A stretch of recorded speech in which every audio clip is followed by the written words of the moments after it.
एक टीचर की सबसे बड़ी गलती क्या होती है? बच्चे को समझे बिना उसको लेबल कर देना, या फिर ऑटिज़म है, लर्निंग डिसेबिलिटी है, या सिर्फ स्लो लर्नर। सच क्या है? ये सिर्फ एक टेस्ट से पता नहीं चलता। आज मैक्सिमम टीचर्स और एस्पिरेंट्स एक बड़ी कन्फ्यूज़न में रहते हैं। कौन सा टूल स्क्रीनिंग के लिए है, कौन सा असेसमेंट के लिए, और कौन सा फाइनल डायग्नोस के लिए। और इसी कन्फ्यूज़न की वजह से गलत आइडेंटिफिकेशन, गलत आईईपी और बच्चों के फ्यूचर इम्पैक्ट होते हैं। मैं आज आपको एक ऐसा मास्टरमाइंड सिस्टम देने वाला हूँ जिसमें आप सीखेंगे all important tools, Indian plus international, किस एज के लिए कौन सा टूल यूज़ होता है, किस टूल में कितने डोमेन्स होते हैं, और सबसे इम्पोर्टेंट एग्ज़ाम ट्रैप्स। ये वीडियो देखने के बाद आप सिर्फ स्टूडेंट नहीं, एक एक्सपर्ट इवेल्यूएटर बन जाओगे। सबसे पहले एक गोल्डन रूल समझ लो। स्क्रीनिंग और असेसमेंट एंड डायग्नोस तीनों अलग अलग चीज़ें हैं। स्क्रीनिंग बस रिस्क बताता है, असेसमेंट डिटेल बताता है, डायग्नोस फाइनल डिसीजन होता है। और ये पूरा सिस्टम एक फ्रेमवर्क को फॉलो करता है। अब सवाल ये है, अगर एक चाइल्ड को रीडिंग प्रॉब्लम है तो क्या तुरंत उसको डिस्लेक्सिक बोल देना सही रहेगा, या फिर पहले उस पर निमहांस जैसा टूल्स यूज़ करें? आज हम step by step all tools का कंप्लीट ब्रेकडाउन करेंगे, जो आपको एग्ज़ाम में भी हेल्प करेगा और रियल क्लासरूम में भी। So let's begin. मैं विनीत आपका आपके लर्निंग प्लेटफॉर्म पे स्वागत करता हूँ। स्टार्टिंग करते हैं। I am a balanced child. हम करने वाले हैं इंटेलिजेंस से रिलेटेड सारे tool, adaptive tools, motor tools, autism tool, behaviour tool, language tool, academic tool और डेवलपमेंट के सारे टूल। हम स्टार्ट करते हैं 5 बेसिक्स टूल से और उनकी फुल फॉर्म से। उनको हमने डिनोट किया है MBFDI। M stand for MDPS, B stand for basic MR, F stand for FACP, D stand for DST, I stand for ISAA. ये है इंडियन टूल्स जो हमें याद होने ही चाहिए। MDPS की full form Madras developmental programming system, basic MR, Behavioral Assessment Scale for Indian Children with MR, Mental Retardation, FACP Functional Academic Checklist Program, DST Developmental Screening Test, ISAA Indian Scale for Assessment of Autism। ये तो थी इनकी full form. अब किस as पे कौन सा tool लगाना है और क्या इनके क्लिनिकल सेटअप में यूज़ हैं वो देखते हैं। सबसे पहले बात करते हैं MDPS की। इसकी एज रेंज है 0 to 6 ईयर्स। ये मद्रास इंस्टीट्यूट ऑफ न्यूरोलॉजी ने डेवलप किया था। इसमें 5 डोमेन्स आते हैं: gross, fine, language, cognition and social. Clinical use में अर्ली इंटरवेंशन जब भी बच्चे का करना होता है तो हम यूज़ करते हैं MDPS। Basic MR 3 to 16 age range रहती है। 2 पार्ट्स में डिवाइडेड है basic MR, skill based part 1 part A और behaviour based part B। Clinical use इसका ID इंटेलेक्चुअल डेवलपमेंट डिसेबिलिटी के असेसमेंट के लिए यूज़ करते हैं हम basic MR। FACP Indian educators ने बनाया था। इसमें 5 डोमेन्स हैं: फिजिकल, रिक्रिएशनल, ऑक्यूपेशनल, एकेडमिक। और ये IEP प्लानिंग में बहुत ज़्यादा बेनिफिशियल रहता है। उसके बाद बात करें हम DDST, जो कि डॉक्टर डैनवर ने डेवलप किया था। इसमें डोमेन्स हैं मोटर, लैंग्वेज और सोशल। DST और DDST दोनों ही स्क्रीनिंग के लिए यूज़ किए जाते हैं ग्लोबल स्टैंडर्ड पे। ये कोई डायग्नोस्टिक टेस्ट नहीं है, ना ही डायग्नोस्टिक टूल है। MDPS एक क्राइटेरिया बेस्ड असेसमेंट टूल है, नॉर्म बेस्ड टूल नहीं है। ये बातें हमें ध्यान रखनी है। और हम बात करें इंटेलिजेंस टूल की, इंडिया में जो यूज़ होता है उसको बनाने का श्रेय जाता है SS Kamat, doctor SS Kamat को। ये आप ठीक कर लीजिएगा, डॉक्टर SS कामत आएगा। उन्होंने 1967 में बिनेट कामत टेस्ट को डिज़ाइन किया था जो जनरल इंटेलिजेंस को बताता है। फिर आता है MISIC, जिसको डिज़ाइन किया था डॉक्टर AJ मलिन ने 1969 में। ये वर्बल और परफॉर्मेंस IQ को बताता है। और उसके बाद है WISC। WISC stand for Wechsler intelligent scale for children, जिसको डेवलप किया था डॉक्टर डेविड वेस्लर ने इन 1949। एज ग्रुप थी 6 to 16 ईयर्स के बच्चों के लिए, जिसमें वर्बल, वर्किंग मेमोरी और प्रोसेसिंग स्पीड के डोमेन्स इंक्लूडेड हैं। उसके बाद है WAIS, जिसको डेवलप किया था फिर से डॉक्टर डेविड वेस्लर ने, जिसकी एज रेंज 16 प्लस है क्योंकि अडल्ट के लिए डिज़ाइन किया गया था। उसके बाद है रेवेंस प्रोग्रेसिव मैट्रिक्स, जिसको डेवलप किया गया था बाय डॉक्टर जॉन से रेवन। ये एक non verbal IQ based tool है। उसके बाद अगर हम बात करें द ऑटिज्म डायग्नोस्टिक स्पेक्ट्रम की, कि अर्ली स्क्रीनिंग से लेकर के इवैल्यूएशन तक कौन कौन से डिफरेंट टूल यूज़ होते हैं, तो सबसे पहले है ATEC। ये डायग्नोस्टिक टूल नहीं है, ये ट्रीटमेंट इवैल्यूएशन का टूल है। ATEC की फुल फॉर्म है ऑटिज्म ट्रीटमेंट इवैल्यूएशन चेकलिस्ट, जो डेवलप किया गया था बाय ऑटिज्म रिसर्च इंस्टीट्यूशन, और इसको लीड कर रहे थे डॉक्टर बर्नार्ड रिमलैंड। ये RTE बनाया गया था इन 1989 में। स्टेप 2 में हम बात करते हैं RAADS। R का मतलब है रिवाइज्ड। RAADS स्टैंड करता है Ritvo autism Asperger diagnostic scale revised. ये आया था इन 2011। ये ऑटिज्म इन अडल्ट्स के लिए डिज़ाइन किया गया है। डॉक्टर रीवा आर्नियल रिट्वो ने इसे डिज़ाइन किया था। नेक्स्ट है ईशा। निपमेड ने इसे डिज़ाइन किया था इन 2009। इसमें 40 आइटम्स हैं, 6 डोमेन्स हैं। ईशा एक गवर्नमेंट बेस्ड टूल है। स्टेप 4 में एडोस एंड ADIR। बात करें एडोस की, तो ADOS stand for autism diagnostic observation schedule, जो कि डेवलप किया गया था by doctor Catherine Lord and Michael Luther in 1989। वही अगर हम बात करें ADIR, इसकी फुल फॉर्म है ऑटिज्म डायग्नोस्टिक इंटरव्यू रिवाइज्ड, जो कि डेवलप किया गया था by doctor Catherine Lord and Michael Luther in 1994। दोनों ही गोल्ड स्टैंडर्ड डायग्नोस्टिक टूल्स हैं।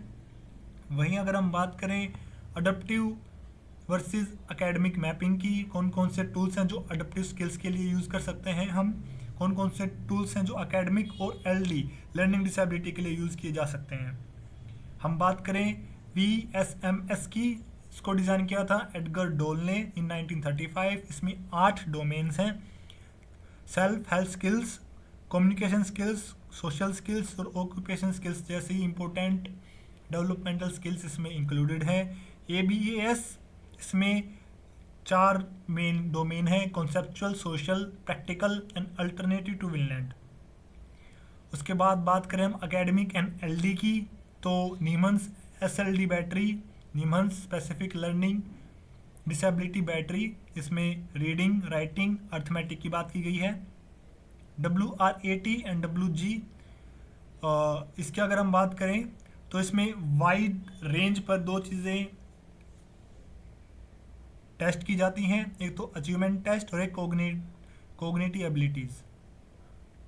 फिर हम बात करें अगर behavioural, language and functional tools की, तो SDQ stand for strength and difficulties questionnaire, जो डेवलप किया गया था by doctor Robert Goodman in year 1997। इसमें 5 डोमेन है, emotional, conduct, hyper activity, peer and pro social.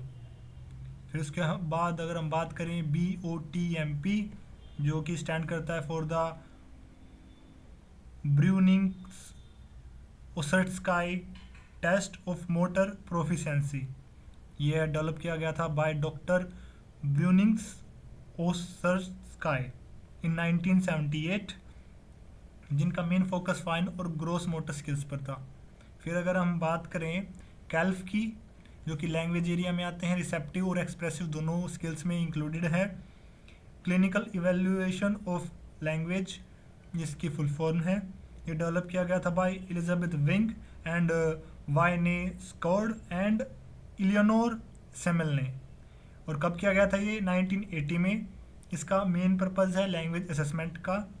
फिर अगर हम बात करें KSADS की, तो इसकी फुल फॉर्म है kiddie schedule for affective disorders and schizophrenia. इसको डेवलप किया गया था by Joaquim Puig Antich and Neal Ryan ने। कब डेवलप किया था ये? 1978। फिर अगर हम बात करें PPVT, इसकी फुल फॉर्म है पीबॉडी पिक्चर वोकेबलरी टेस्ट। इसको डेवलप किया था by Lloyd M Dunn and Leota M Dunn ने। कब किया था? इन 1959। ELM की फुल फॉर्म है early language milestone scale. Develop किया था by doctor James Coplan in 1983। इसकी एज रेंज है 0 to 3 ईयर्स। फिर है द गोल्ड स्लाइड। इसमें हमें ये समझना है अभी तक कि स्क्रीनिंग डायग्नोस अलग अलग होते हैं, दोनों इक्वल नहीं होते। VSMS जो हम अभी अभी पढ़ के आए हैं, VSMS एक इंटेलिजेंस टेस्ट नहीं है।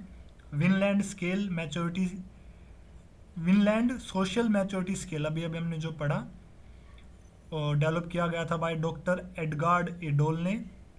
इंडिया में अडॉप्ट किया था डॉक्टर AJ मलीन ने इन 1935। वो एक अडप्टिव स्केल है।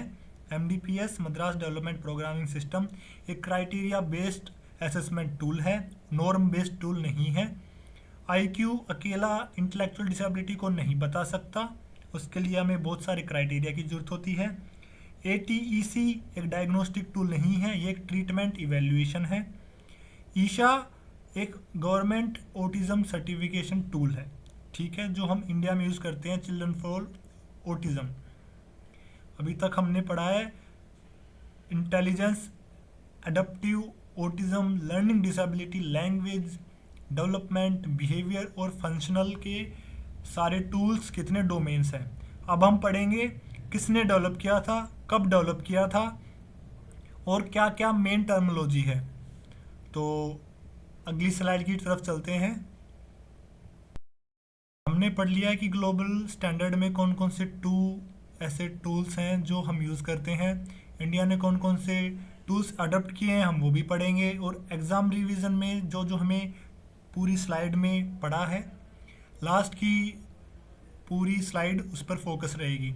उससे पहले हम फेज़ वाइज देख लेते हैं हमें क्या क्या पढ़ना है।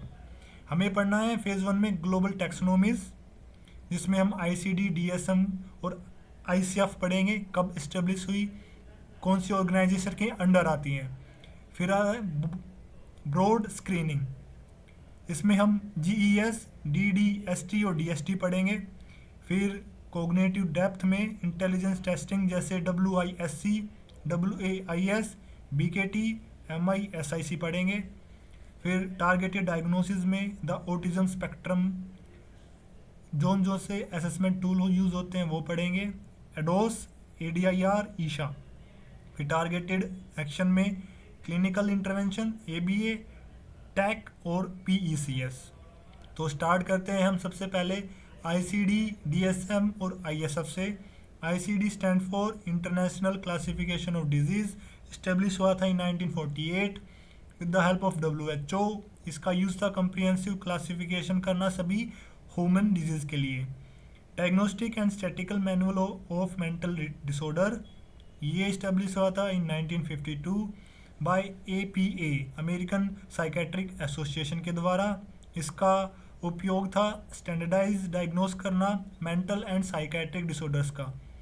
ICF, international classification of functioning disability and health, establish हुआ था इन 2001 with the help of WHO। इसका उपयोग था एक ऐसा फ्रेम तैयार करना जो मेज़र करे actual human functioning and disability को। फिर उसके बाद अगर हम बात करें GES, VSMS, DDST और DST, तो जेसल डेवलपमेंट शेड्यूल डेवलप हुआ था इन 1925 by the doctor Arnold Jesal. इसका फोकस था अर्ली चाइल्डहुड डेवलपमेंट मैपिंग पर। Vinland social maturity scale develop हुआ था इन 1935 बाय डॉक्टर एडगार्ड एडोल। इसको अडॉप्ट किया था इंडिया में बाय डॉक्टर AG मलीन के द्वारा। इसका फोकस था सोशल मैच्योरिटी पर और अडप्टिव बिहेवियर मेजरमेंट पर। DDST Denver developmental screening test develop किया गया था इन 1967, डेवलप किया गया था बाय विलियम के फ्रैंकनबर्ग। इसका फोकस था ब्रॉड डेवलपमेंट स्क्रीनिंग करना।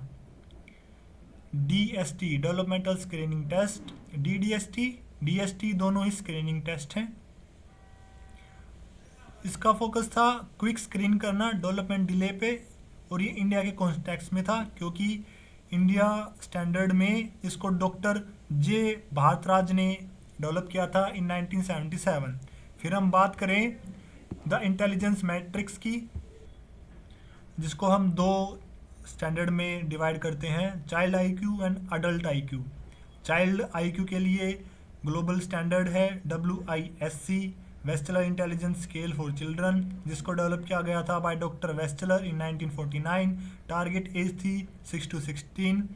लेकिन इंडिया की बात करें तो इसको अडोप्ट किया गया था फ्रॉम द WISC, जो कि डेवलप किया गया था बाय डॉक्टर वेस्टलर। इंडिया में डेवलप किया गया बाय द डॉक्टर AG मलीन। इसकी पूरी फुल फॉर्म है Malin's intelligence scale for Indian children. इसका बेस मॉडल था विक्स अडोप्टेशन पे। ठीक है, हम बात करें अडल्ट में ऑटिज्म को कैसे असेस करेंगे हम, तो उसके लिए एक ग्लोबल स्टैंडर्ड का टूल है WAIS, Wechsler adult intelligence scale, जो कि डेवलप हुआ था in 1955 by doctor Wechsler again. Target age थी 16+। BKT WAIS से इंस्पायर्ड होके डॉक्टर अल्फ्रेड बिने से इंस्पायर्ड होके डॉक्टर SS कामत ने इन 1967 एक टूल डेवलप किया जिसका नाम था बिने कामत टेस्ट, BKT। फिर उसके बाद अगर हम बात करें MDPS, बेसिक MR और FACP की, Madras development programme system 1917 to 1980 के बीच डेवलप किया गया by Narayan and Jayachandran. Institution था Madras institute of neurology. Persons की हमने बात कर ली है। इसका यूज़ क्या था, डेवलपमेंट असेसमेंट करना एक्टिव प्रोग्रामिंग के through. Basic MR, behavioural assessment scale for Indian children with mental retardation. इसको बनाया गया था by doctor professor Peshawaria and Verma in 1990। NIMH, अब इसका नाम निपिड हो गया है, national institute empowerment for person with intellectual disability. इसको दो पार्ट में डिवाइड किया गया है। पार्ट A फोकस करता है स्किल असेसमेंट पे, पार्ट B फोकस करता है प्रॉब्लम सॉल्विंग पे। FACP functional academic checklist program develop किया गया था इन 1990। डेवलप हमारे इंडियन स्पेशल एजुकेटर्स ने किया था, कोई स्पेसिफिक नाम नहीं है। Tracking daily life skills, reading, writing and arithmetic. फिर हम बात करें रडास R, ईशा और ATCE की, तो Ritvo autism Asperger diagnostic scale revised 2011 में आया था by doctor Riva Ariella Ritvo. इसका यूज़ था specifically calibrated for adult autism screening. ISAA Indian scale for autism of assessment of autism है, यह आया था इन 2009। डेवलप किया गया था बाय डॉक्टर SK कांदेलवाल। एक्चुअली बहुत बड़ा कंट्रीब्यूशन किया था डॉक्टर SK कांदेलवाल ने। इन्होंने डेवलप करने में बहुत ज़्यादा अहमियत निभाई थी। डेवलप किया गया था बाय द NIMH, जिसको हम निपिड कहते हैं। इसका यूज़ है the primary tool for formal autism diagnose in India. ATEC autism treatment evaluation checklist develop की गई थी बाय डॉक्टर बर्नार्ड रिमलैंड के द्वारा। कब की गई थी, इन 1999। इसका यूज़ है exclusively use to measure treatment progress over time. फिर एडोस की बात करें, ऑटिज्म डायग्नोस्टिक ऑब्जर्वेशन शेड्यूल आया था in 1989 by doctor Lord and doctor Rutter. इसका मैकेनिज्म बेस्ड था डायरेक्ट क्लिनिकल ऑब्जर्वेशन पर।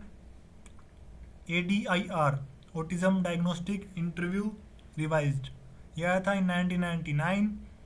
इसमें doctor Rutter and doctor Couteur and doctor Lord and team ने डिज़ाइन किया था इसको। ये दोनों के दोनों ग्लोबल गोल्ड स्टैंडर्ड के अंदर आते हैं, जो कि diagnosis required both direct behavioural observation and comprehensive development history.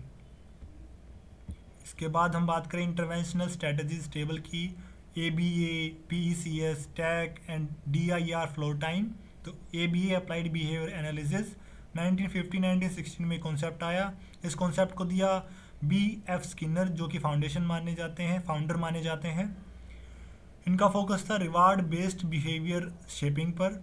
उसके बाद है TEACCH, treatment and education of autistic and communication handicapped children. इसको डेवलप किया गया था इन 1972 बाय एरिक स्कोपलर। इनका फोकस था स्ट्रक्चर्ड टीचिंग पे और इन्वायरमेंटल अडेप्टेशन पर। फिर PECS, picture exchange communication system. ये PECS बेस्ड है फंक्शनल कम्युनिकेशन पे थ्रू विजुअल एक्सचेंज। इसको डेवलप किया गया था बाय बोंडी एंड फ्रोस्ट इन 1985। फिर है developmental individual difference, DIR, relationship based model है ये। फ्लोर टाइम, इसका फोकस है बच्चे को इमोशनली और सोशली डेवलप करना। ये डेवलप किया गया था DIR बाय स्टैनली ग्रीनस्पैन इन 1980। फिर हम बात करें कि ABA बिहेवियर को टारगेट्स करता है, टीच क्या करता है, स्ट्रक्चर्ड इन्वायरमेंट प्रोवाइड करता है बच्चे को। PECS विजुअल्स के थ्रू हम बच्चे से हाईली स्ट्रक्चर्ड काम करवाते हैं। DIR एक फॉलोअप है जिसमें बच्चा नेचुरल प्ले कर सकता है, अपने इमोशंस को बाहर व्यक्त कर सकता है। फिर है the lineage of assessment tracking the pioneers. जैसे VSMS अडॉप्ट किया गया था बाय डॉक्टर AJ मलिन के द्वारा, बट एडगर एडोल ने डेवलप किया गया था सबसे पहले। जैसे एल्फर्ड बिने के काम से प्रभावित होके BKT बनाया गया बाय डॉक्टर SS कामत, है ना। इसको आप ऐसे समझ सकते हो, पियाजे ने पहले मोरल डेवलपमेंट थ्योरी बनाई थी, लेकिन बाद में कोलबर्ग ने पियाजे की डेवलपमेंट थ्योरी को और आगे बढ़ाया। पियाजे ने सिर्फ 2 स्टेजेस दी थी, आगे जाके कोलबर्ग ने उसको कई स्टेजेस और लेवल्स में डिवाइड कर दिया। तो डॉक्टर SS कामत का काम, जिन्होंने BKT टूल बनाया है, वो एल्फर्ड बिने से इंस्पायर्ड था। ठीक है। ऐसे ही डेविड वेस्लर ने WISC और WAIS बनाए थे, जो कि अडॉप्ट किए गए थे बाय MISIC, और इसको किसने डिज़ाइन किया था, डॉक्टर AG मलिन ने। अब इसकी पूरी टेबल देख लेते हैं, कैसे हम रिवाइज करेंगे। बेसिक MR डेवलप किया गया था पेशावरिया और वर्मा के द्वारा इन 1990। टूल जिसने उसके ऑथर हैं, पियोनियर हैं, जिसने डेवलप किया था, प्लस कब डेवलप किया था। ये टाइमलाइन है, ये पर्सन्स नेम्स हैं और ये टूल नेम्स हैं। ये हमें एक बार रिवाइज करनी है कि basic MR doctor Peshawaria and Verma ने डिज़ाइन किया गया था इन 1990। MISIC डॉक्टर AG मलिन ने डेवलप किया था इन 1969। BKT डॉक्टर SS कामत ने डेवलप किया था इन 1967। VSMS एडगार एडोल ने डेवलप किया था इन 1935। MDPS doctor Narayana and Jayachandra ने डेवलप किया था इन 1970। ईशा टूल डॉक्टर खेंदेवाल ने बहुत बड़ा कंट्रीब्यूट किया था। इंस्टीट्यूट जिसने डेवलप किया था वो है NIMH इन 2009। एडोस और ADIR जो दोनों ही ग्लोबल स्टैंडर्ड के अंदर आते हैं, डायग्नोस्टिक टूल हैं ऑटिज्म वाले बच्चों के लिए, वो डेवलप किए थे by doctor Lord, doctor Rutter and doctor Le Couteur ने एंड टीम ने। तो अभी तक हमने ये टूल्स पढ़ लिए हैं। अब हम चलेंगे अगले टूल्स की तरफ, जो कि अभी तक हमने नहीं पढ़े हैं। जैसे कि हमने अभी तक CELF नहीं पढ़ा है। तो चलते हैं अगली स्लाइड की तरफ। 10 foundation skills for psychology and educational diagnostic. उससे पहले अगर आपको वीडियो इंफॉर्मेटिव लग रही है, अगर आपको लग रहा है कि आपने आज कुछ नया सीखा है, तो वीडियो को लाइक और चैनल को सब्सक्राइब कर लीजिए, इससे मुझे भी मोटिवेशन मिलता है। अब हम बात करेंगे इसमें VSMS की, ABAS की, SDQ की। जो कि adaptive and behavioural assessment tool के अंडर आते हैं। हम बात करेंगे मोटर एंड साइकेट्रिक टूल्स की, जिसमें BOTMP, KSADS आते हैं। फिर है एकेडमिक एंड कोग्निटिव एरिया, जिसमें WJ और WRAT दोनों टूल्स आते हैं। फिर है लैंग्वेज एंड एम्बर, जिसमें कम्युनिकेशन जैसे receptive skills, expressive skills language की शामिल है। 3 टूल हैं, कैल्फ, PPVT, ELM। तो स्टार्ट करते हैं टाइमलाइन के साथ कि कब ये आए, ताकि हम सिस्टमैटिक तरीके से आगे बढ़ें। सबसे पहले है WSMS, जो कि 1935 में आया, जो कि डेवलप किया गया था बाय डॉक्टर डोल। इन 1946 WRAAT डेवलप किया गया by doctor Bijou and doctor Jastak. In 1959 PPVT develop किया गया by doctor Dunn. In 1977 WJ tool use develop किया गया by doctor Woodcock and doctor Johnson. In 1978 BOTMP tool develop किया गया by doctor ब्रुनिंग्स। और इन 1978 KSADS tool develop किया गया by doctor Puig Antich and Ryan के द्वारा। इन 1980 कैल्फ टूल डेवलप किया गया by doctor Wiig, doctor Secord and doctor सैलम। इन 1983 ELM टूल डेवलप किया गया by doctor Coplan. In 1997 SDQ tool develop किया गया by doctor Goodman. In 2000 ABAS tool develop किया गया by doctor Harrison and doctor Oakland. हम एक एक करके सभी टूल्स को टाइमलाइन के साथ पढ़ते हैं। WSMS, इसकी फुल फॉर्म है विनलैंड सोशल मैच्योरिटी स्केल। किसने डेवलप किया था? एडगार्ड ए डोल इन 1935। इंडिया ने इसे अडॉप्ट किया था। जिसने अडॉप्ट किया था उस डॉक्टर का नाम है A.J. मलीन। इसका क्लिनिकल यूज़ है मेज़र करना फाउंडेशन सोशल मैच्योरिटी और adaptive behaviour. ABES adaptive behaviour assessment system develop किया गया था by doctor Patti L Harrison and doctor Thomas Oakland in 2000। इसका क्लिनिकल यूज़ है इवेल्युएट करना comprehensive adaptive skills all around conceptual, social and practical domains. SDQ stands for Strength and Difficulties Questionnaire। इसको develop किया था by doctor Robert Goodman इन 1997। इसका clinical use है rapid behaviour screening करना और टारगेट करना इमोशनल कंडक्ट को एंड पीरियर रिलेटेड इश्यूज़ को। ये तीनों के तीनों अडेप्टिव एंड बिहेवियरल स्किल्स हैं। फिर हम पढ़ रहे हैं एकेडमिक एंड कोग्निटिव स्किल्स, उसमें रैट और WG इंक्लूडेड है। ये स्कूल टूल्स हैं। WRAT की फुल फॉर्म है वाइड रेंज अचीवमेंट टेस्ट, जिसके डेवलपर हैं doctor Sidney W Bijou and doctor Joseph Jastak, जिन्होंने ये डेवलप किया था इन 1946। इन्होंने इसका क्लिनिकल यूज़ डायरेक्टली मेजर करना था academic skills, specific reading, spellings and arithmetics. WJ stand for Woodcock Johnson test of achievement और कोग्निटिव एबिलिटीज़। इसको डेवलप किया गया था by doctor Richard W Woodcock and doctor Mary E Bonner Johnson in 1977। इसका clinical use है provide करना एक ऐसा असेसमेंट मैपिंग जिसके अंदर कोग्निटिव एबिलिटी और एकेडमिक अचीवमेंट दोनों शामिल हों। फिर इसके बाद है language and communication skills and tools. सबसे पहले ELM stand for early language milestone scale, जो कि डेवलप किया गया था बाय जेम्स कोपलैन इन 1983। इसका क्लिनिकल यूज़ था बेसलाइन करना अर्ली लैंग्वेज डेवलपमेंट स्क्रीनिंग को। PPVT Peabody picture vocabulary test, इसको डेवलप किया गया था in 1959 by doctor Lloyd M Dunn and doctor Leota M Dunn. इसका क्लिनिकल यूज़ था specialised measurement of receptive vocabulary. CELF clinical evaluation of language fundamentals, इसको develop किया गया था इन 1980। इसको डेवलप किया गया था इसलिए ताकि टॉप टायर लैंग्वेज असेसमेंट किया जा सके। इसके डेवलपर हैं doctor Elizabeth wing and doctor van स्कोड एंड टीम। बात करें हम motor and psychiatric scale domain की, तो उसमें दो मेन स्केल्स आते हैं, BOTMP और KSADS। BOTMP stand for Bruininks Oseretsky test of motor proficiency.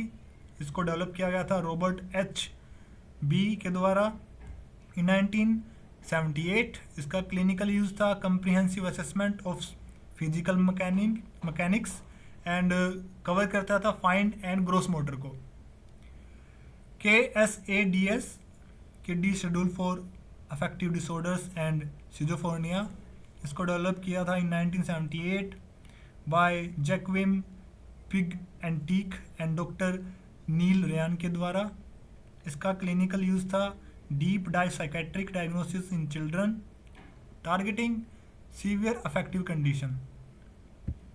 Domain में हमने सारे कवर कर लिए हैं, लेकिन हम अगर ABAS की बात करें तो वो अडेप्टिव डोमेन में आता है। BOTM body and motor domain में आता है। कैल्फ कम्युनिकेशन लैंग्वेज रिसेप्टिव और एक्सप्रेसिव में आता है। स्कूल टेस्ट हमने दो पढ़े, WRAT WG जो कि अचीवमेंट टेस्ट थे, कोग्निटिव एबिलिटीज टेस्ट थे। और फिर था लैंग्वेज क्लस्टर, हमने पढ़ा कंप्रिहेंसिव रिसेप्टिव और अर्ली स्क्रीनिंग स्किल टूल्स। इसमें कैल्फ PPVT ELM थे। ये था रिकॉल अभी तक हमने जितने भी टूल पढ़े।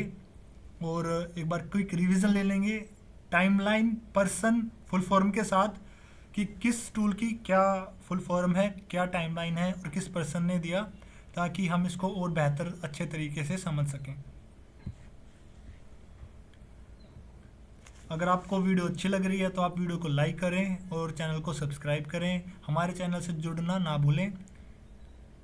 WSMS Vinland social maturity scale, जब भी आपको पेपर में मेनली लिखना हो लैंग्वेज से रिलेटेड तो आप CELF स्केल को जरूर मेंशन कीजिएगा, जो कि स्टैंड करता है clinical evaluation of language fundamentals के लिए, जो कि डेवलप किया गया था बाय विग एंड स्कोर्ड के द्वारा इन 1980।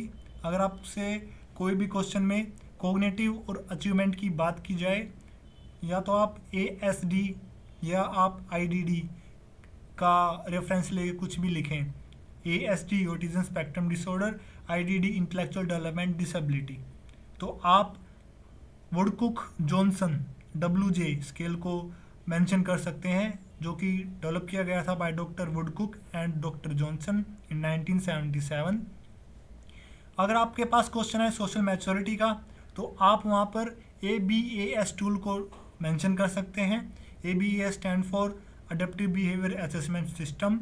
इसको डेवलप किया गया था by doctor Harrison and doctor Oakland in 2000। अगर आपसे बात की जाए, पूछा जाए अर्ली लैंग्वेज डेवलपमेंट के बारे में, तो आप वहाँ पे डिफाइन कर सकते हैं ELM early language milestone scale, जो कि डेवलप किया गया था बाय डॉक्टर कोपलैन इन 1983। अलग अलग क्वेश्चन के हिसाब से आप हर एक स्केल को डिफाइन कर सकते हैं विद स्पेसिफिक फुल नेम, किसने डेवलप किया था और कब किया था, और इसके अंदर कौन कौन से डोमेन आते हैं। आई होप आपके लिए वीडियो बहुत इन्फॉर्मेटिव रही होगी, आपने कुछ नई चीज़ें सीखी होंगी, आपका रिवीजन अच्छे से चल रहा होगा और रिवाइज करते रहिए। सबसे मेन और सबसे कंफ्यूजिंग जो कॉन्सेप्ट है मोटर डोमेन में वो BOTMP और KSADS है। हमें इनकी फुल फॉर्म, फुल नेम और किसने डेवलप किया था वो याद रखना है, क्योंकि दोनों ही 1978 में डेवलप हुए थे, तो ये तो आप आसान से याद कर सकते हो। ठीक है, तो मिलते हैं अगली वीडियो में अगले कंटेंट के साथ। अगर आपको किसी चीज़ में प्रॉब्लम आ रही है तो आप मुझे बता सकते हैं, मैं आपको वो कंटेंट प्रोवाइड करा दूंगा। और आई होप आप अपनी तैयारी अच्छे से कर रहे होंगे। तो ठीक है, मिलते हैं अगली वीडियो में, तब तक के लिए स्टे हैप्पी।